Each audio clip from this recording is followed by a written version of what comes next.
There is a fundamental flaw in the design of a fire watchtower. The architects who build them are only thinking about visibility. They want the ranger to have a perfect, unobstructed, 360-degree view of the horizon, so they build a 14 by 14-foot box, make all 4 walls out of pure glass, and place it on stilts 80 feet in the air. During the day, it is a masterclass in observation. At night, it becomes a display case. When you're stationed in one of these towers, quickly realize the glass works both ways. If you have even a single light on inside that cabin, you cannot see into the dark. The windows only reflect your own face back at you, your own eyes, your own movement, your own silhouette floating in black glass.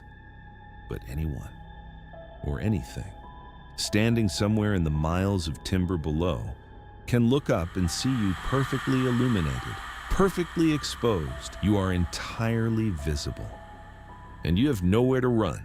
The only way in or out of my tower was a steep, narrow set of wooden stairs attached to the exterior. They zigzagged up the support beams, 80 total steps. At the very top, they led to a heavy iron trapdoor built directly into the cabin floor. Most nights, the isolation is peaceful, almost meditative. You make coffee, read, write in a logbook, listen to the wind move through trees older than your entire bloodline. But no matter how peaceful it feels, you always keep the trapdoor locked. Always. It was mid-October, and it was nearing the end of a 6-week solitary rotation in deep backcountry. By that point, the isolation had already started reshaping my sense of time. Days blurred together. Sunrise, coffee, scan the ridgeline, log visibility, radio check, sunset, repeat. But that night, something changed. The weather turned violent. The barometric pressure dropped so fast my ears popped. The sky shifted into a bruised, sickening shade of purple. The kind of sky that makes your instincts whisper that something is wrong. By 2 a.m., the storm hit. Rain slammed against the tower in thick sheets. Not ordinary rain, a violent, blinding downpour mixed with gale-force winds. The entire 80-foot structure swayed and groaned. The wooden beams beneath me flexed under each gust.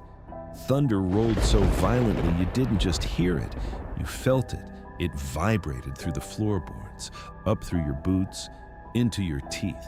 I was sitting in darkness, wrapped in a blanket, watching lightning illuminate the valley in harsh white flashes, like a strobe light over an empty crime scene. I couldn't sleep. The tower was shaking too hard. And then, right around 3 a.m., during the tiny slice of silence between thunder and wind, I felt it. I didn't hear it at first. The storm was too loud. I felt it. A sharp, distinct vibration traveled through the main wooden support beam and into the soles of my boots. Heavy weight, sudden pressure. Something had stepped onto the first stair, 80 feet below. I froze, every muscle locked. My brain immediately searched for logic.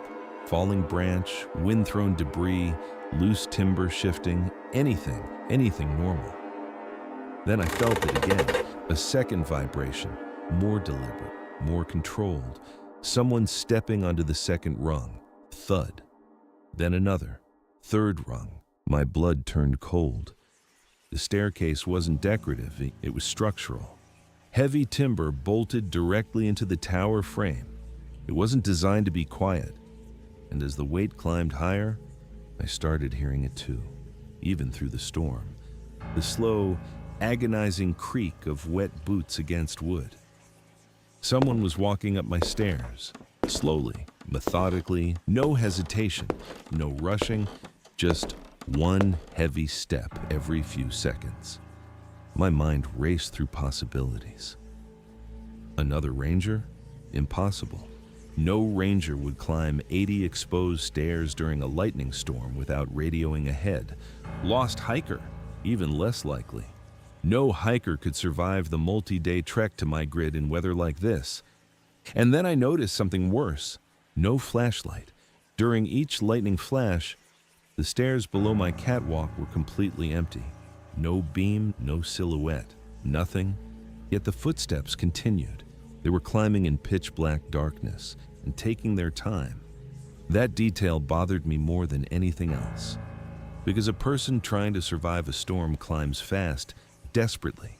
This felt different, measured, intentional. Like there was no uncertainty about where they were going. I dropped from my chair to my hands and knees so I wouldn't be silhouetted in the windows. Then crawled toward the center of the cabin. The iron trapdoor sat flush with the floor. Massive steel deadbolt. I reached forward with shaking hands, grabbed the bolt, and slammed it shut. Metal scraping into steel, locked. Step 40, halfway up. I pressed my ear against the cold iron. Rain hammered the underside of the cabin. Wind screamed around the stilts. But beneath all of it, I could still hear that slow, rhythmic tread. Not struggling, not slipping, just climbing, steadily. I realized then how trapped I actually was. Not just physically, psychologically. If I turned on the exterior lights to identify whoever it was, the glare would blind me against the glass. If I stayed in darkness, I was simply waiting. Waiting for whatever was below me to arrive. Step 60, closer. Step 70. My breathing became shallow. My entire body felt numb. Step 79. Then, silence. The footsteps stopped, completely. Only rain remained. Step 80.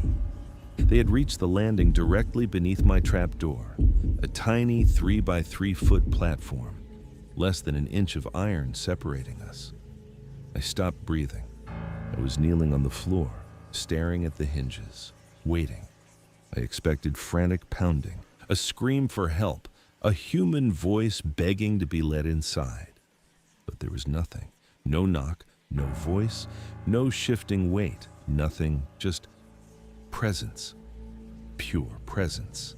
I remained frozen, eyes fixed on the deadbolt. Minutes passed, 5, then 10. 10 unbearable minutes. My knees began to ache.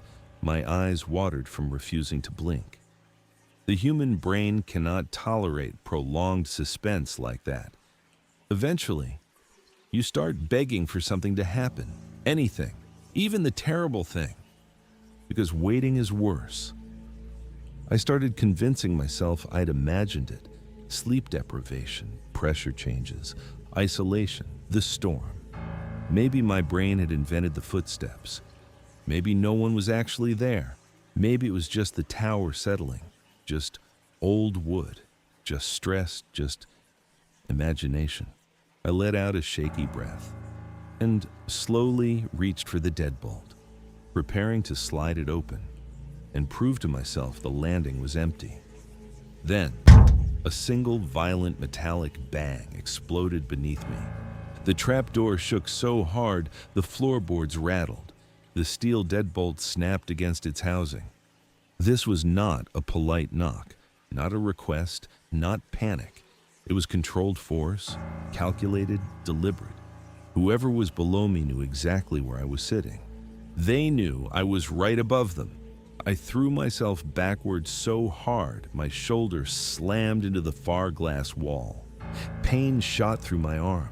I curled up against the window, hands over my ears, waiting for a second hit, waiting for the door to be ripped open, but it never came. No second knock, no footsteps descending, no retreat, nothing, just the storm. Howling endlessly through the valley, I stayed there against the glass, paralyzed until sunrise. At 6:30 a.m., the storm finally broke. Rain softened, cloud cover thinned, morning light spilled across the ridge. I grabbed my radio and called dispatch. I didn't care how insane I sounded. I told them someone had tried to breach the tower overnight. Protocol required response. They sent an armed forestry officer. He arrived 4 hours later in a jeep.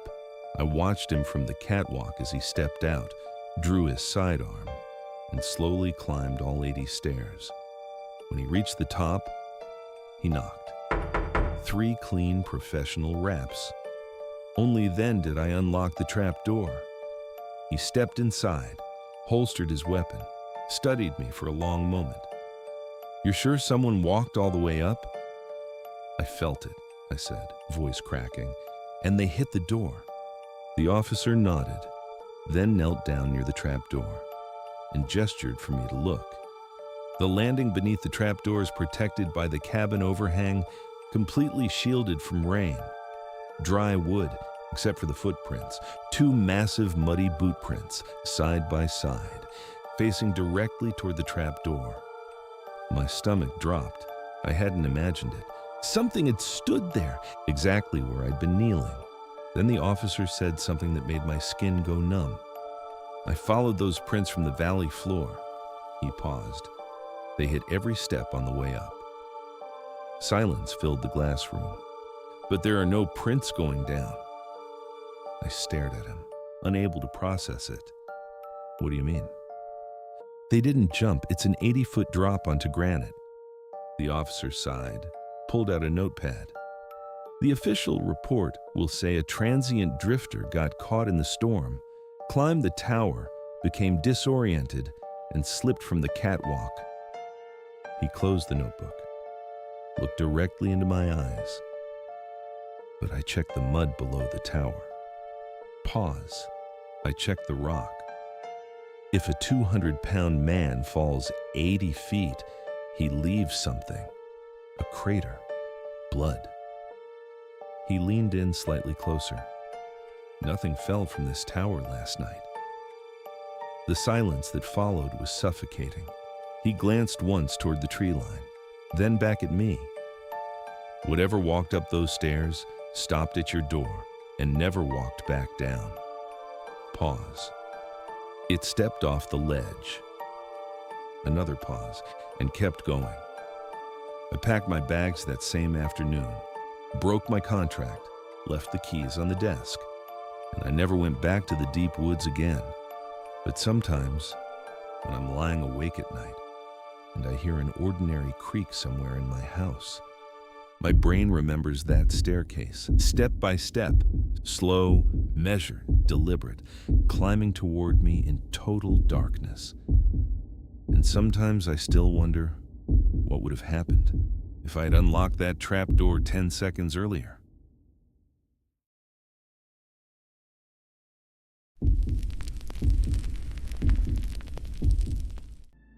You don't know what true isolation feels like until you've lived in a glass box in the sky. When you tell people you work as a fire lookout, they picture a peaceful retreat, reading books, drinking coffee, watching the sunrise over millions of acres of untouched American wilderness. And during the day, that's exactly what it is. But at night, the psychology of the tower changes.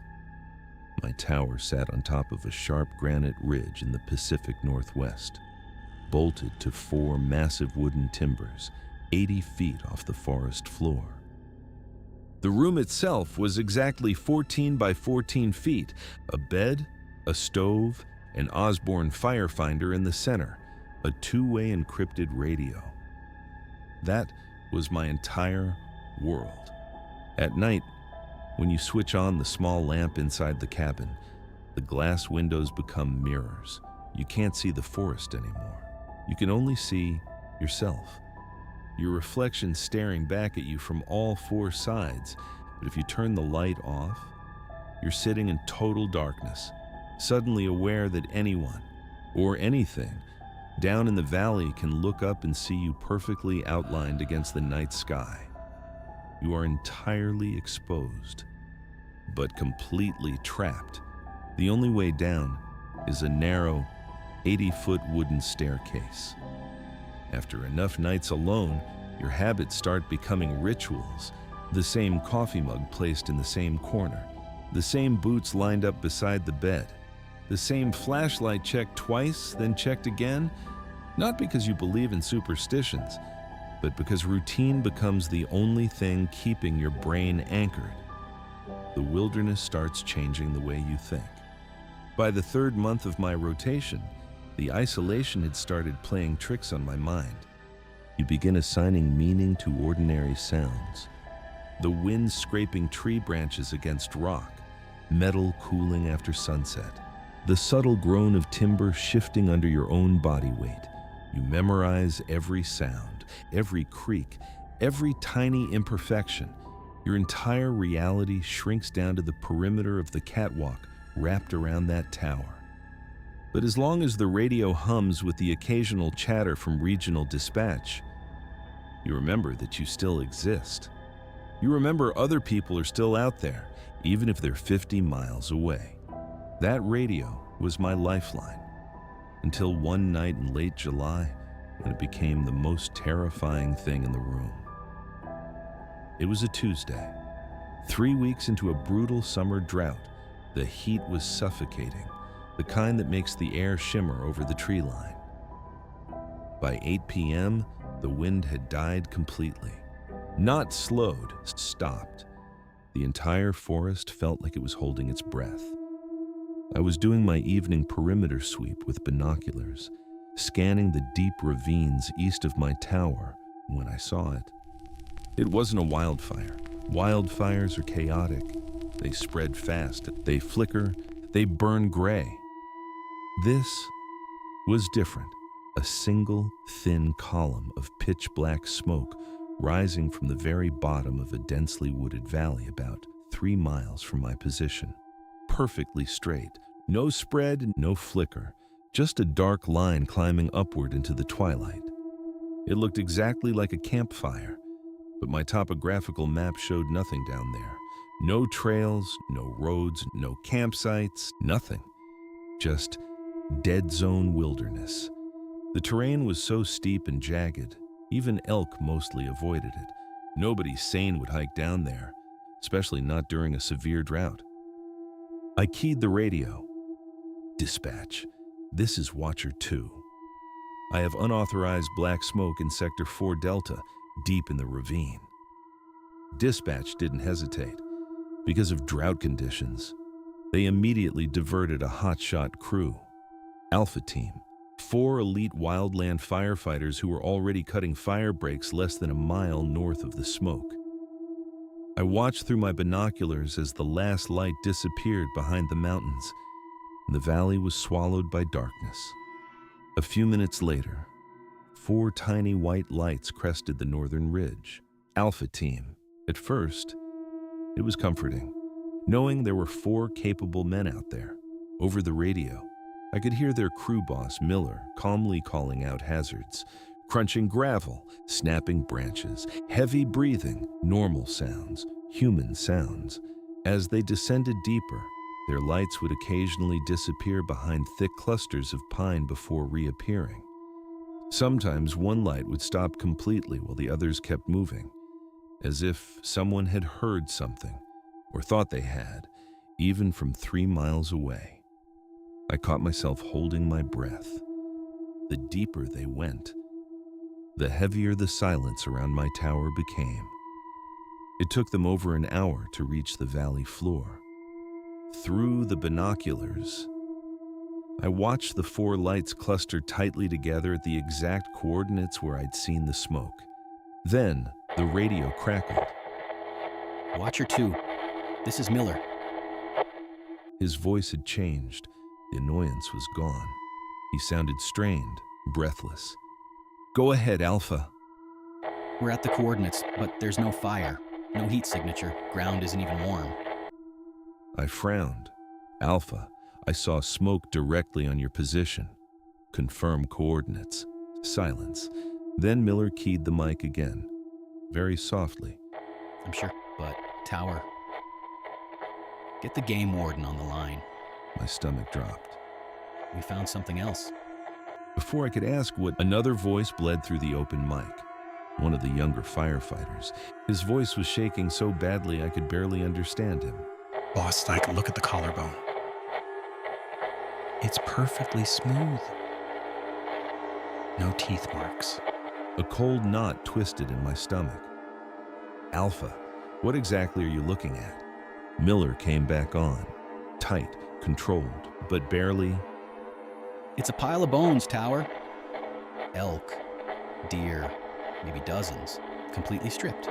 No blood, no fur, no torn flesh. They haven't been chewed by anything. It looks like someone meticulously scraped every inch clean and arranged them in a perfect circle. Through the binoculars, I couldn't see details, only body language. But even from that distance, I could tell all 4 men had instinctively stepped backward. Their formation changed. Before, they'd been loose, casual. Now they were shoulder to shoulder, tight, like something ancient inside them had overridden training. That's when the trap snapped shut. Because nature is messy. Predators tear, they shred, they leave gore. They do not carefully clean skeletons and arrange them like artwork. Something was down there, something wrong, something that didn't obey the rules of the woods. Copy that, Alpha. My hand was shaking so hard I could barely write. Pack your gear and get out of that ravine immediately. Copy, Tower. We are moving on. The radio exploded into violent static. Alpha, repeat. Nothing. I dropped the mic and raised the binoculars. Down in the valley, the 4 lights were still there. But they weren't moving toward the ridge. They were sweeping frantically through the trees. Left, right, up into the canopy. Violent jerking motions. Searching, tracking something.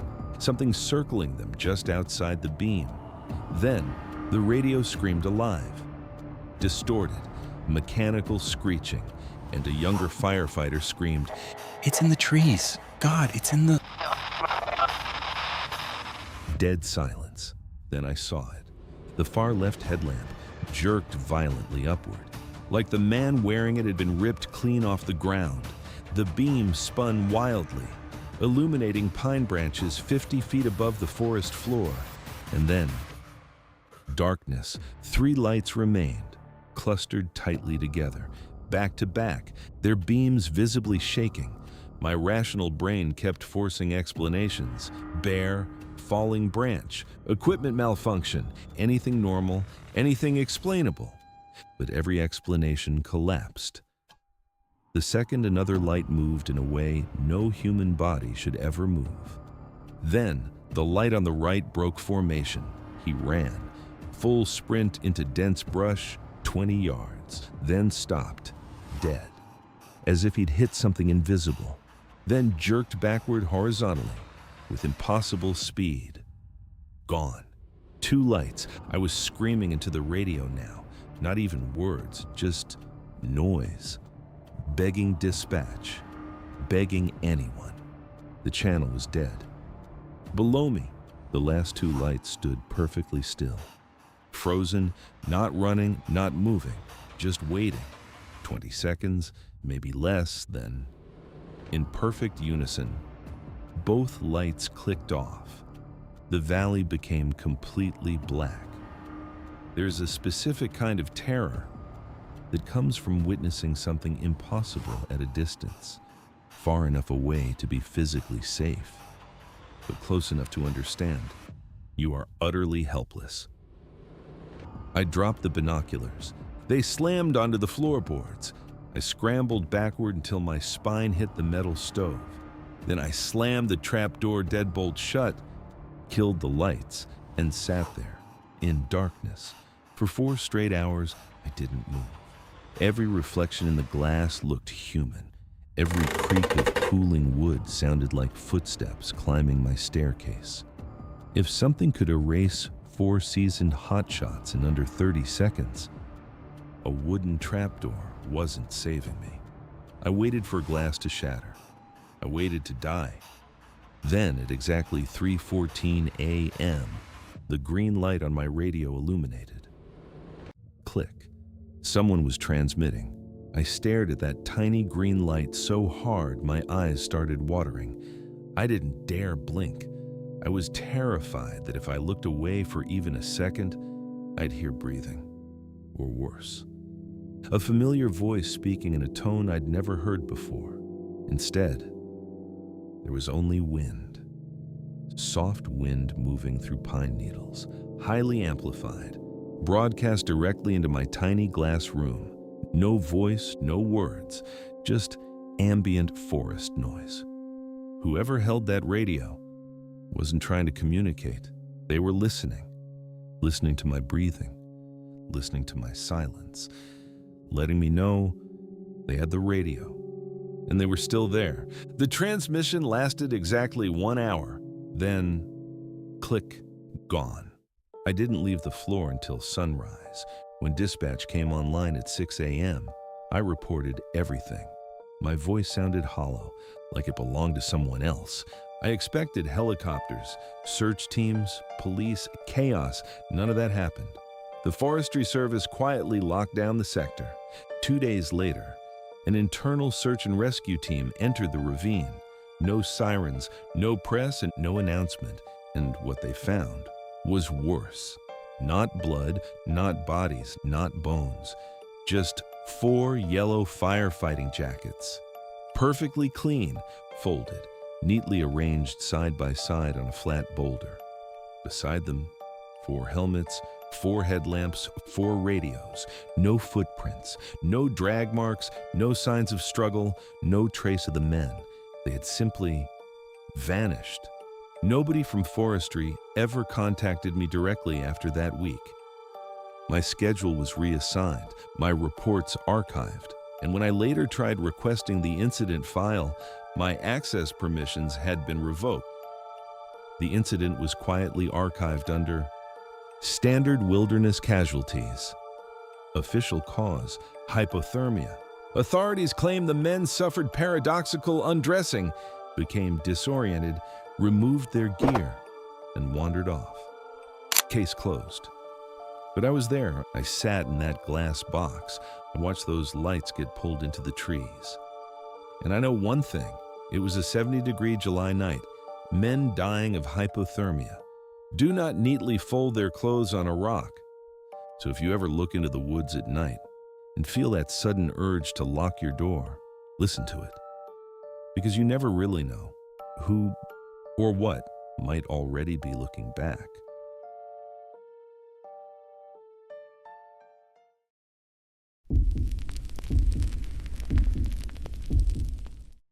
If you want to survive a summer locked in a 14 by 14 foot glass box in the sky, you need an anchor. Isolation does terrible things to the human brain. When you spend months staring out at millions of acres of silent, dark pine forest, your mind begins filling in the blanks. You start seeing movement in shadows, patterns where there are none. You start hearing things hidden inside ordinary sounds, voices buried in the wind, footsteps inside creaking wood. To stay sane, you need a tether to reality, something human, something predictable. For me, that tether was David. David was the fire lookout stationed in Tower 7, perched on a jagged granite ridge exactly 12 miles due north of my position. 12 miles is a massive distance in deep backcountry. We couldn't see each other's towers with the naked eye.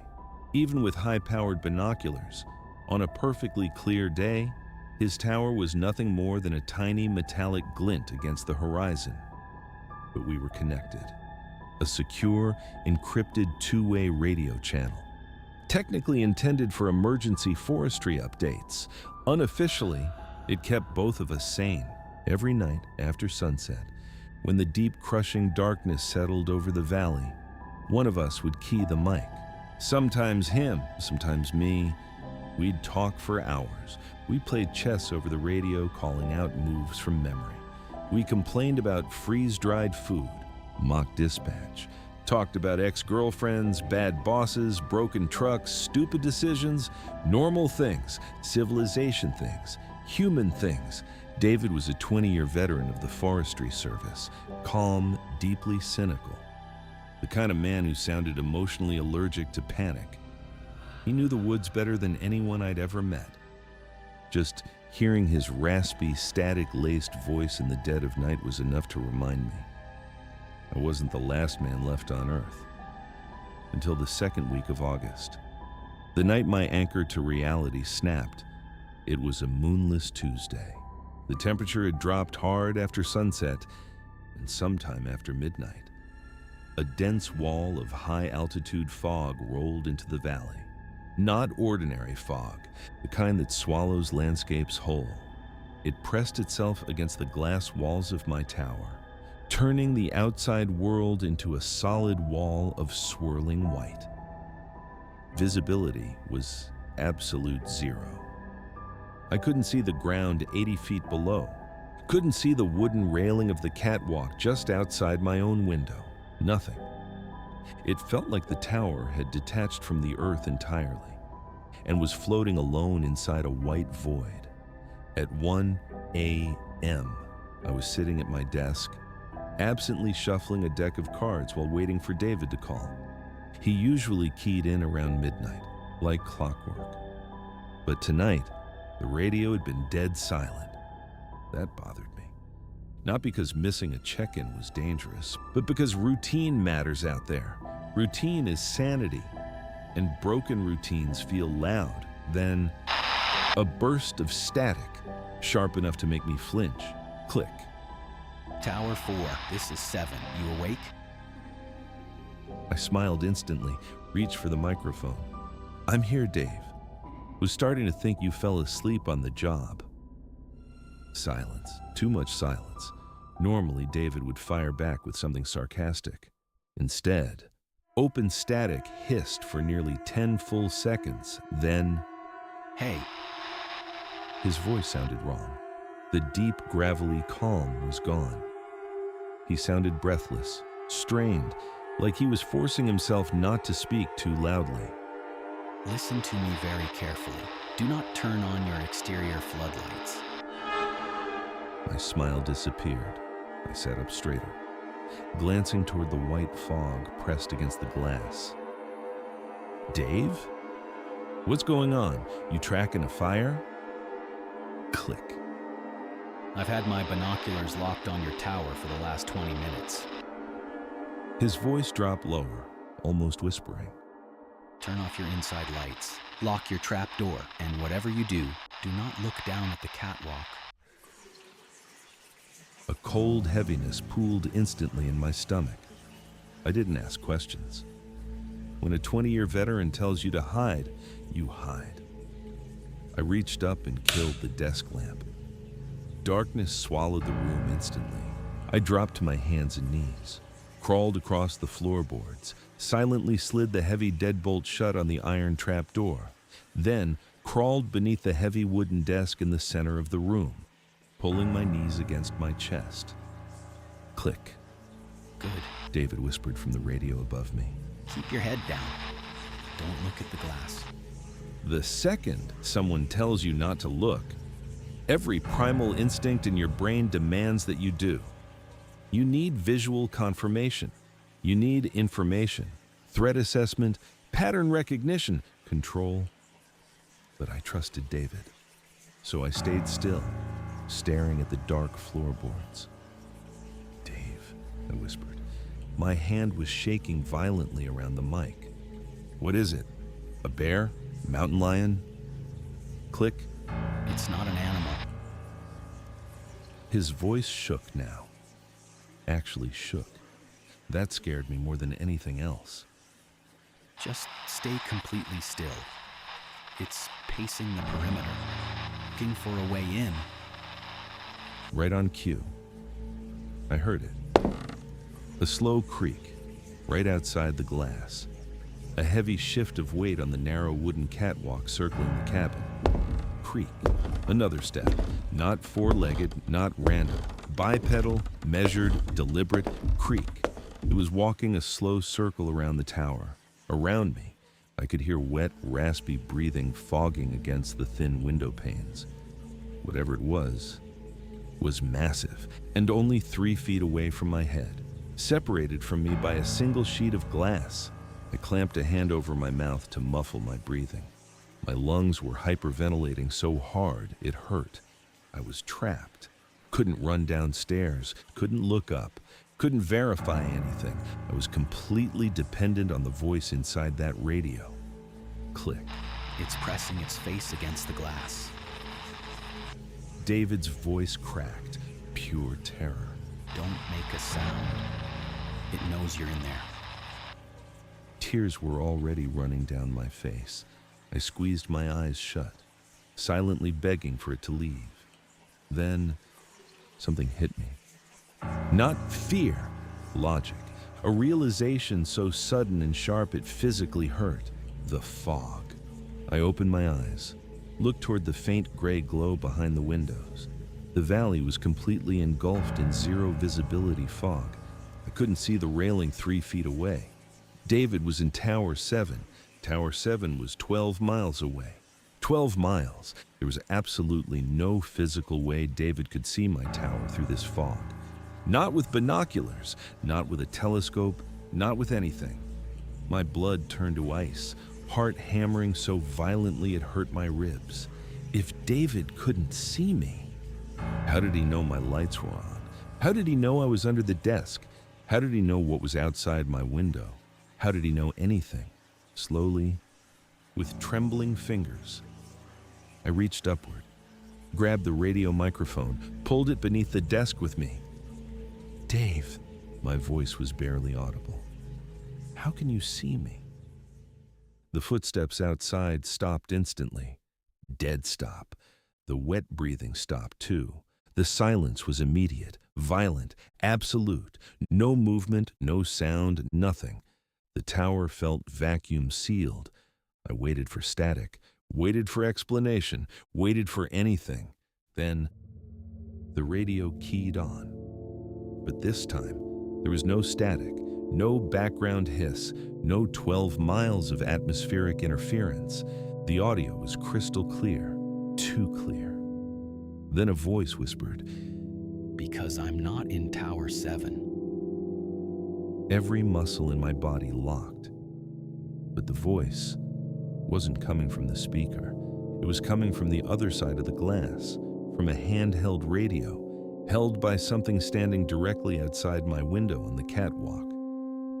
I don't know how long I stayed curled beneath that desk. I didn't move, didn't breathe normally, didn't look up, just covered my ears and squeezed my eyes shut until sunrise. Eventually, sunlight burned through the fog. Soft gold spilled across the floorboards. When I finally looked, the catwalk was empty. Nothing there. No figure, no radio, nothing. I switched to emergency dispatch immediately. Code red, immediate evac request.